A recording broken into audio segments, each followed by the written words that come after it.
They say a mother always knows her child's heart, but I say sometimes, that heart hardens where you can't reach it anymore. I'm Evelyn Porter, born in 1952 in Savannah, Georgia. Back in 1999, when I lost my husband Samuel to a sudden stroke, I thought the worst pain of my life had passed. I felt hollow, but then something happened. Today, at 73, sitting alone in this cramped senior apartment in Atlanta, I'm finally sharing this, because silence has kept too many women suffering indignity. If you're listening, drop your city below, and don't forget to like and subscribe. It was Mother's Day, May 12th. Warm and bright, like any other in Georgia. I'd even gotten up early to put on my favorite maroon dress, the one with tiny tulip patterns Samuel used to love.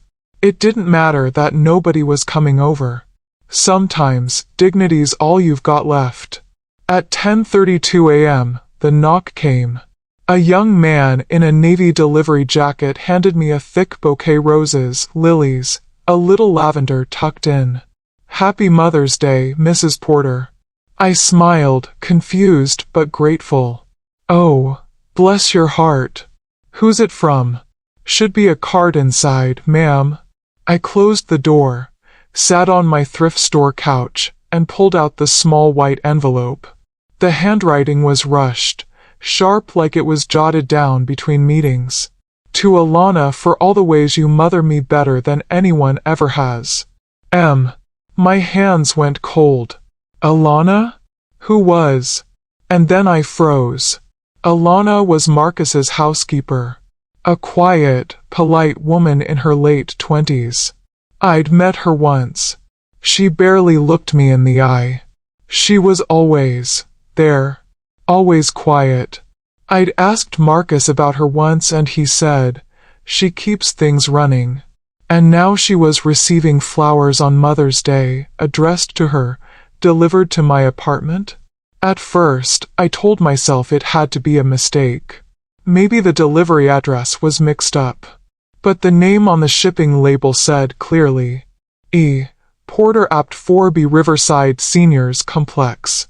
He'd sent me flowers for her to cover his tracks, I guess. I didn't cry. Not then.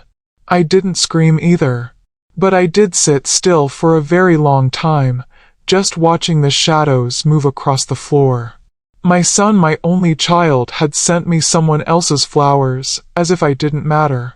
As if I wouldn't notice. Or worse, as if I didn't exist. That night, I boiled collard greens and a single piece of catfish from the freezer.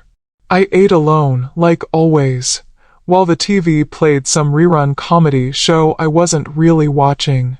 I thought of all the Mother's Days before when Marcus was little and would bring me wildflowers wrapped in paper towels, or when he was in college and called me between classes with a tired voice but a warm laugh.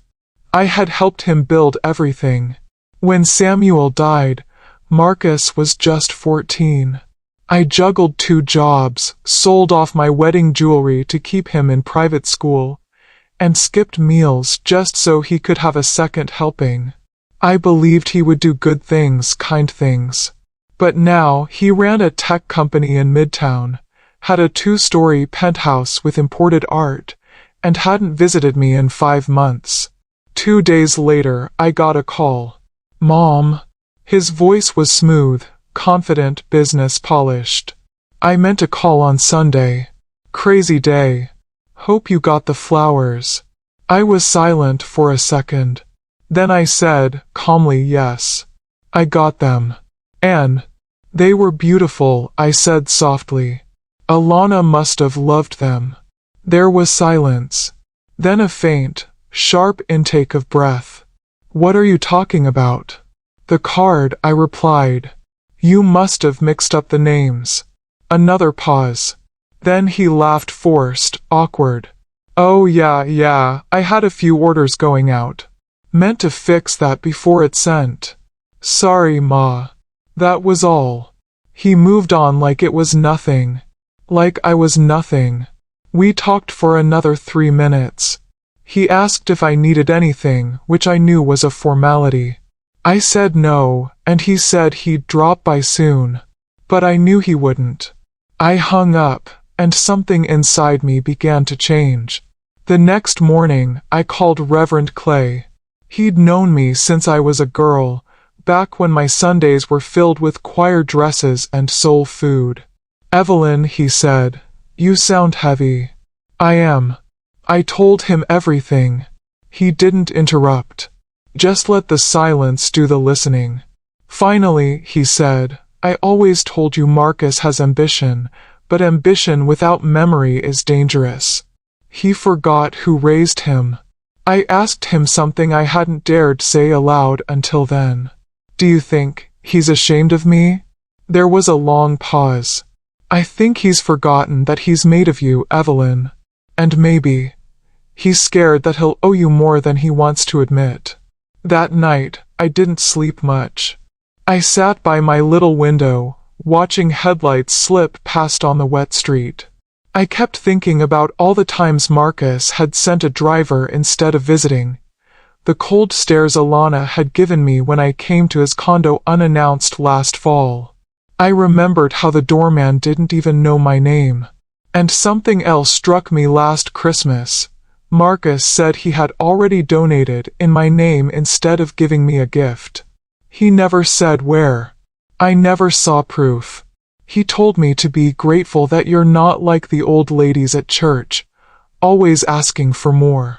I thought it was just stress. But now I saw it clearly. He didn't see me as his mother anymore. He saw me as a relic. A liability. Something to manage. So I decided something that night. I wasn't going to fade away in silence. There were things Marcus had forgotten about me. About who I was before he wore designer suits and gave TED Talks. And I still had the key to Samuel's old lockbox, the one he told me to open only if Marcus ever forgets where he came from. I went to the closet, pulled down the shoebox from the top shelf, and inside it, wrapped in a faded cloth napkin, was the key. I held it in my hand, shaking, and I said, "Let's see if your memory can survive the truth." I didn't sleep that night. The next morning, before the sun had warmed the cracked sidewalks of Atlanta, I got on the bus with the key wrapped in tissue, tucked deep in my coat pocket. The bus ride took 40 minutes. I hadn't been to the Bank of Georgia branch in Buckhead since Samuel passed. The place had changed. Sleek glass doors, polished tiles, a new receptionist with long acrylic nails, and a distracted smile. I walked up to the counter. "I need to access a safe deposit box. Number 211. The receptionist asked for my ID and the original paper card. I handed both over. She studied them, blinked twice, then disappeared to check something. A minute later, a manager escorted me through a locked hallway and into a small, cold room. He placed the narrow box on the table. "Take all the time you need, ma'am." When he left, I just stared at it. This wasn't just a box. It was the last unspoken word from my husband. My hands trembled as I opened it. Inside, a bundle of old letters tied with twine, a dusty thumb drive, a manila envelope labeled, "In the event Marcus ever forgets." I pulled it out. My heart beat like a hammer in my throat. I opened the envelope. Inside were two things, a notarized statement from Samuel, and a will signed and dated 6 months before his death. The statement was written in Samuel's rough penmanship. If Evelyn is reading this, then something has gone wrong. I know our son. I know how ambition changes a man. I also know what he doesn't, that half his company was started with the life insurance I took out in secret. The policy is under Evelyn's name. If Marcus ever stops honoring his mother, this will be her justice. I felt something in my chest give way. For years, I thought the money Marcus used to launch his company came from a loan. Maybe some savings I didn't know about. He never explained, and I never asked because mothers trust. But now I saw it clearly. My husband had insured his life in secret, so I'd be protected, and Marcus had used every penny without telling me. I pulled out the thumb drive next. I didn't have a computer at home, but I knew who did. 2 hours later, I was in the office of an old church friend, Helen.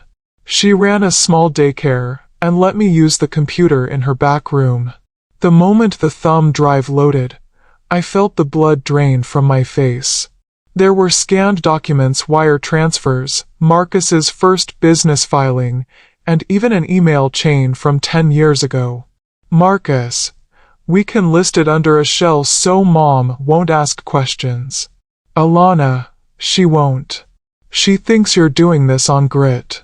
Marcus, let her. Guilt is easier to manage when they're grateful. I covered my mouth. This wasn't just ambition. It was calculated erasure. A quiet rewriting of our family history without me in it.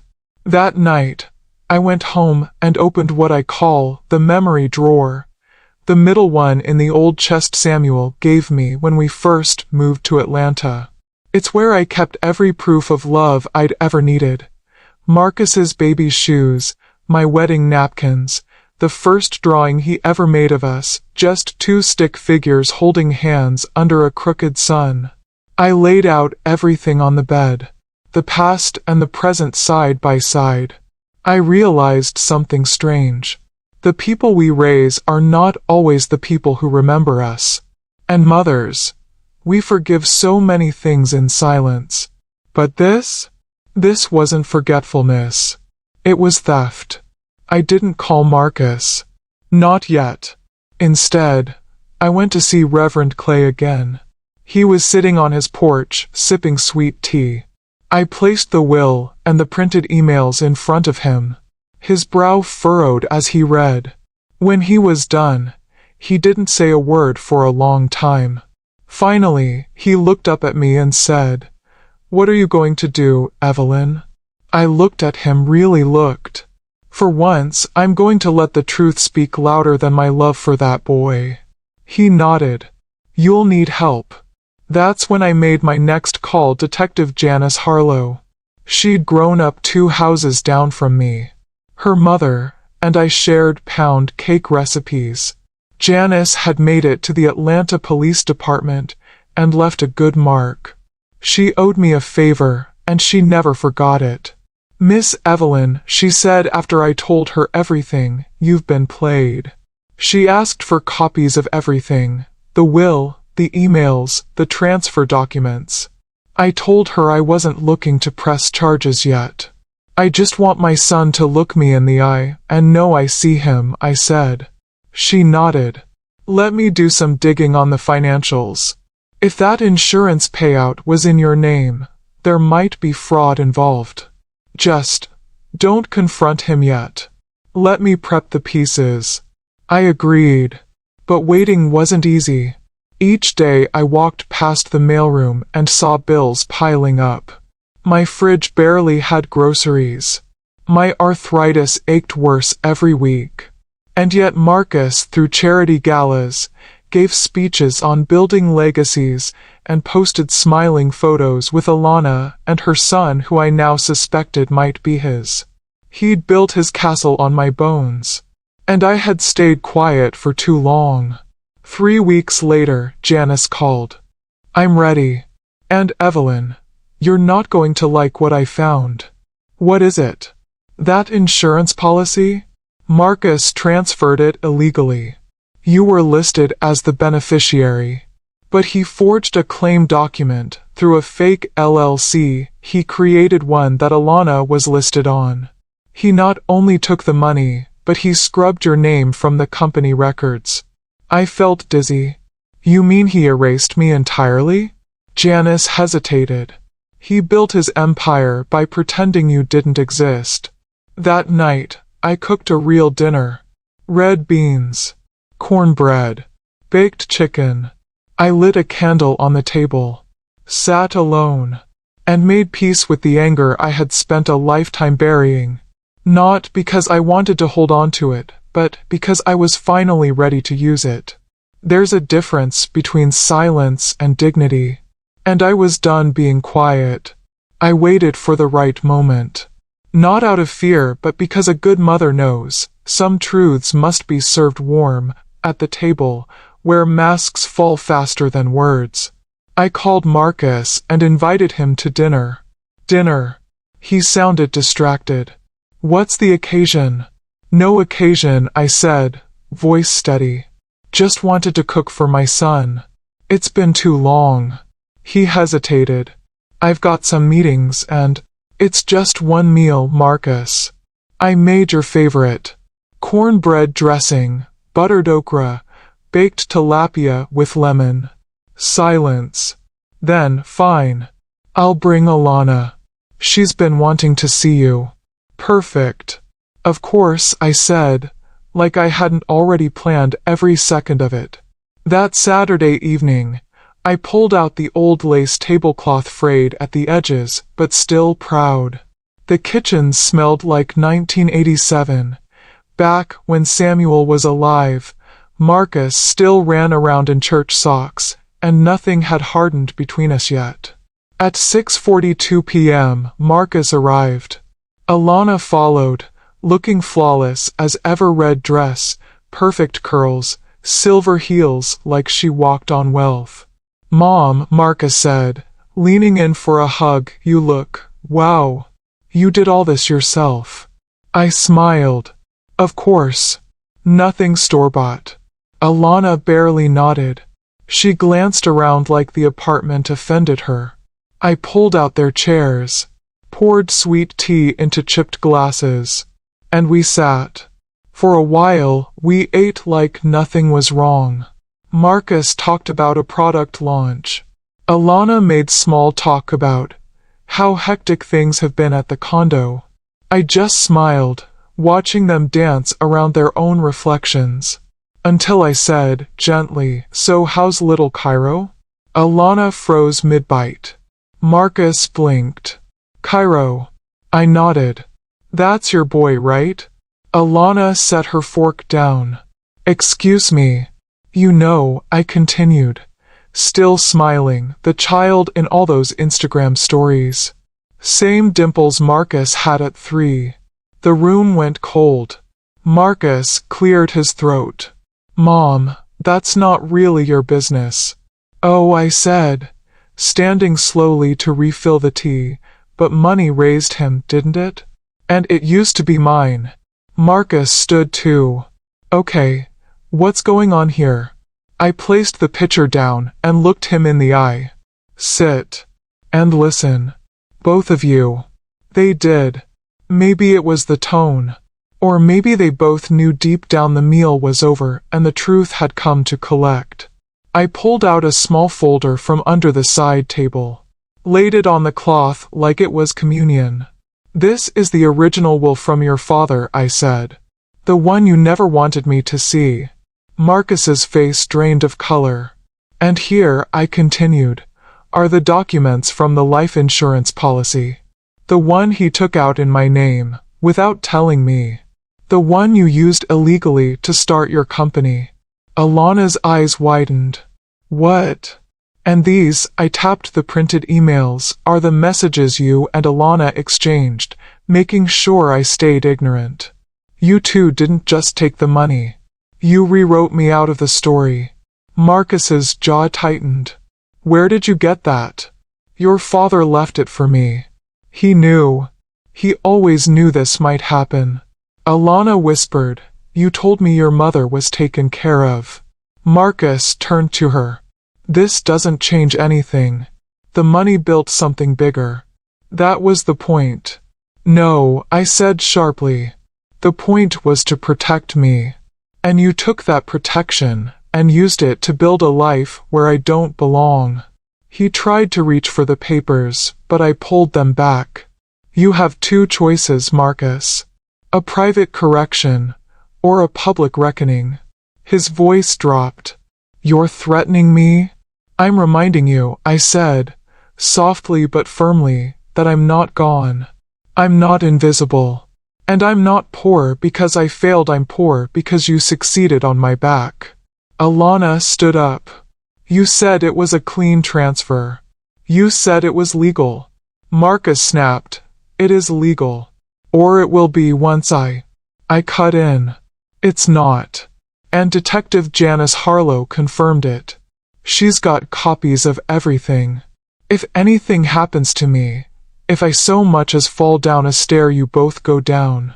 Silence fell again. Marcus sat back, eyes flickering like a man unraveling.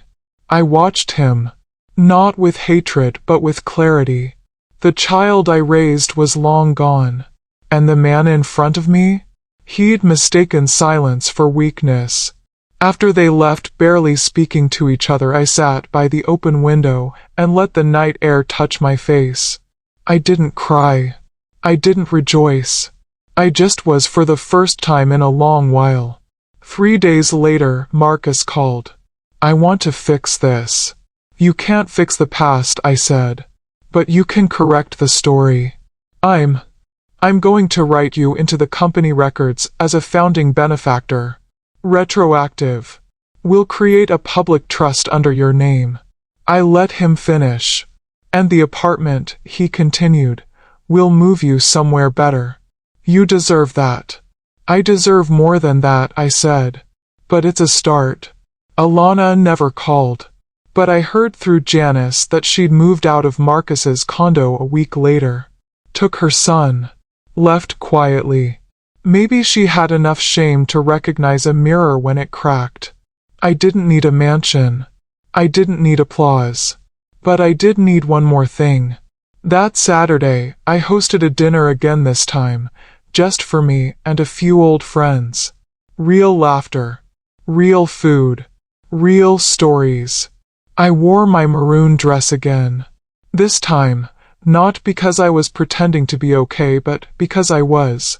And before the meal, I raised a glass. To all the mothers who were forgotten, I said. And to the day they remember themselves again.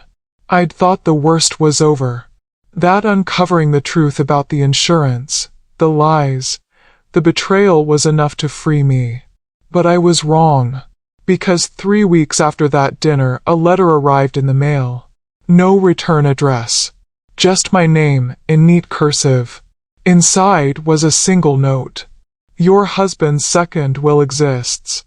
He made changes Marcus never intended for you to see. Ask Janice about the Keeler County Records Office. A friend. I held the paper like it might burn me. My breath caught in my throat. Could it be true? Could Samuel have updated his will again, before his death, and someone buried it? I called Janice. You ever heard of anything filed in Keeler County? I asked. She was quiet a moment. That's 2 hours outside Atlanta. Mostly farmland. Why? I read her the note. She didn't laugh. She didn't doubt. Instead, she said, I'll meet you there tomorrow. We arrived early, before the summer heat settled. The records clerk was an older woman with tired eyes and bright red lipstick. When I showed her Samuel Porter's name and date of death, she raised her brows. Well, now that's odd, she muttered, rifling through a drawer. What is? There's 2 records here. One that was copied to Fulton County, your main probate, and another marked private hold. She disappeared into a back room. 10 minutes later, she returned with a dusty envelope marked Revised Will Samuel Porter, March 2000. My knees buckled slightly, but I stood firm. She handed it to me, and I opened it right there at the counter. It began like any will. Legal talk. Naming me as his wife and primary heir. But this version had something the first didn't. A clause about shares. Samuel had requested that 50% of any future business or company Marcus created using the life insurance funds would belong to me. Not just morally. Legally. And the signature was there. Stamped. Notarized. Binding. Janice exhaled sharply. My God. Evelyn, this changes everything. But I just nodded. Because deep down, I knew.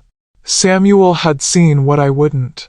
He'd loved Marcus, but he'd known what kind of man our son was becoming. And he'd tried even from the grave to protect me. Back in Atlanta, Janice called a legal contact. They confirmed it. The revised will was valid, and since it had never been formally contested or revoked, it superseded the original. All this time, Marcus had let me believe his success was his own. All this time, I'd been entitled to half of it. I sat in the quiet of my kitchen that night, sipping warm tea and listening to the cicadas outside my window. And I thought of all the small ways Marcus had made me feel less than.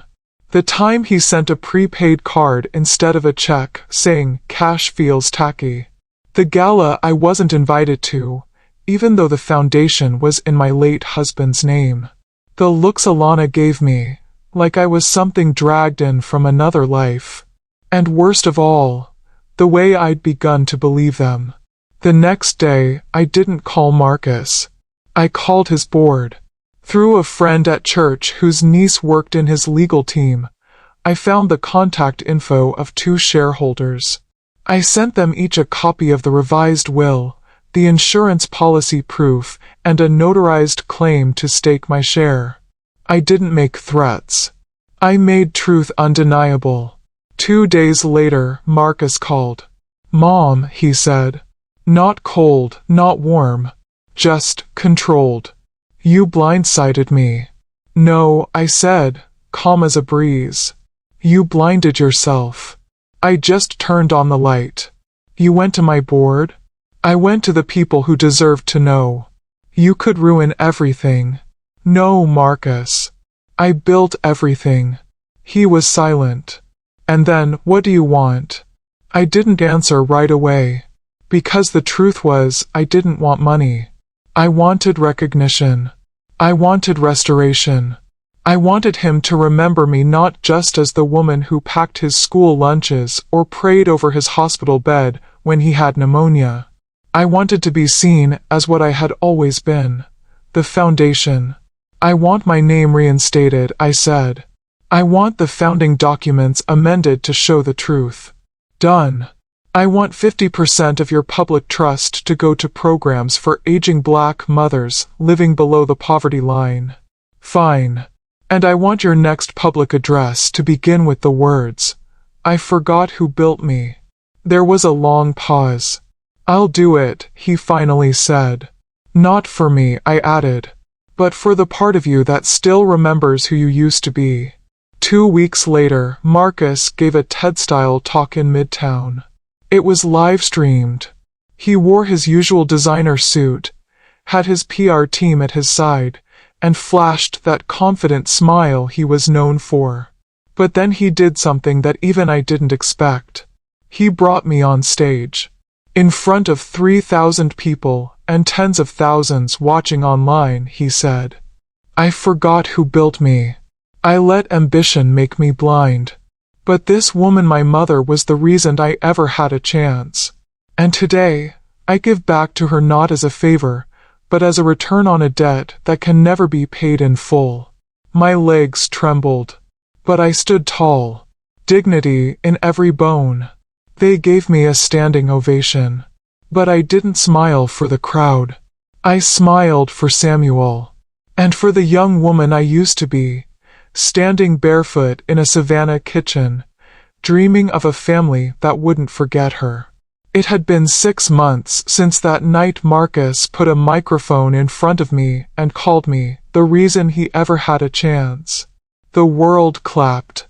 His followers praised his vulnerability. And my name. It was finally etched in gold on the company website. Co-founder, Evelyn Porter. But applause is fleeting. And truth? It lingers long after the cameras stop flashing. Marcus hadn't changed, not really. Yes, I got my legal recognition. Yes, the public trust in my name was created, and yes, a few programs even launched under it. But something about him remained hollow, mechanical. Like his apology had been more strategy than sorrow. And Alana? She was back. She returned quietly, a month after the press buzz cooled down. Moved back into the condo with her son. Started posting photos again, her and Marcus smiling like nothing ever happened. I knew then. Marcus hadn't learned his lesson. He'd only learned how to perform it. So when he invited me to his mansion in Buckhead for a family reconciliation dinner, I knew better. Still, I accepted. Not out of softness, but because I needed to look my son in the eyes one last time. The mansion was just as I remembered. Tall white pillars, glass walls, a courtyard full of flowers that probably cost more than my apartment's yearly rent. A valet took my coat. Another offered me champagne. I declined both. Inside, the marble floor gleamed like a mirror. I could see myself small, dignified, sharp as ever in its reflection. The table was long, absurdly so, like a king's banquet hall. Marcus stood at the far end, wearing another custom-tailored suit. "Mom," he said, arms outstretched. I stopped halfway. "Don't hug me unless it's real." He lowered his arms, chuckled softly, and motioned for me to sit. Alana wasn't there. Neither was Cairo. It was just us. I sat. He poured wine. I waited. "You're not here for reconciliation," I said. He smirked. "No. I'm here to offer you something, before you ruin everything again." I raised an eyebrow. "You've made your point," he said, voice calm but tight. "The trust is in your name. The press loves you. But the board? Investors? They're nervous. You showing up in interviews, sitting on panels, you're not trained for that world, Ma." I smiled. "And yet here I am." He leaned in. "Let me buy out your position. Quietly. Respectfully. We'll write you a legacy check enough to retire anywhere. Buy your beach house. Disappear." I didn't flinch. "I'm not for sale." He sighed, like a man exhausted by inconvenience. "You raised me to be ruthless, you know." "No," I said, meeting his eyes. "I raised you to be excellent. You chose ruthless." His voice rose just a notch. "Why are you doing this?" "Because I spent years being invisible, Marcus. I raised you through grief, scraped by on pennies while you built an empire on my name. You buried me in your success. And now you want to erase me again."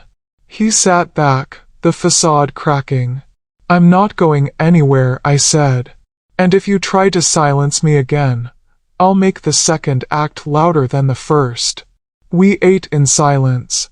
Afterward, he showed me the legacy wall in the hallway newly installed, with photos from his childhood, framed headlines, and a plaque at the center with the words, "In honor of Evelyn Porter, the beginning of all things." It was pretty, elegant, but I saw what it really was, a distraction. A way to decorate the guilt, not dismantle it. I left that mansion without taking dessert, without hugging him, without looking back. When the valet handed me my coat, he paused. "Miss Porter?" he asked. "Yes. My mom, she always talked about you. She worked with your husband, long ago. Said you were the strongest woman she ever met." I smiled. "For real this time. Tell your mother I remember her. And thank her." As I got in the cab, I looked at the house one last time. It was tall, proud, glittering. But I knew without my silence, it never would have stood. And now, without my silence, it wouldn't stand the same way again. The next morning, I went back to my neighborhood and visited the women I'd grown up with. Miss Helen, who ran the daycare. Tasha, who sold soul food from her porch. Mrs. Dorsey, who stitched church hats with flowers and silk netting. I brought them food, shared laughter, told them about the grants that were finally being processed, money from my name, not just my son's. We didn't need marble floors or fancy plaques. We just needed what we had always earned but never received, our due. The final time Marcus called me, it wasn't to argue. It was to say that Cairo had asked about me. He wants to know why Grandma doesn't come around. I said, gently, because Grandma is tired of being a photo on someone else's shelf. He didn't argue. He just said, he'll know the truth someday. I nodded. Yes. And I hope when he does, he remembers to honor it. Now, at 73, I wake up in a new apartment. Sunlight pours through real curtains. The fridge is always full. I run a small local program for women who raised empires and were left behind by them. We call it the Builder's Circle. And every time I speak to a mother who feels discarded, I tell her, you don't need their permission to matter. You built something. You are something. Let the world remember you loud. And to those still listening, like this story. Subscribe to Grandma's Tales. Share this with someone who needs to remember their worth. And drop your city below because your story deserves to be heard too. Moral. Sometimes the richest legacy isn't money, it's memory, dignity, and the truth finally spoken aloud. Stand tall, even when forgotten. Let the silence serve your rise, not your burial.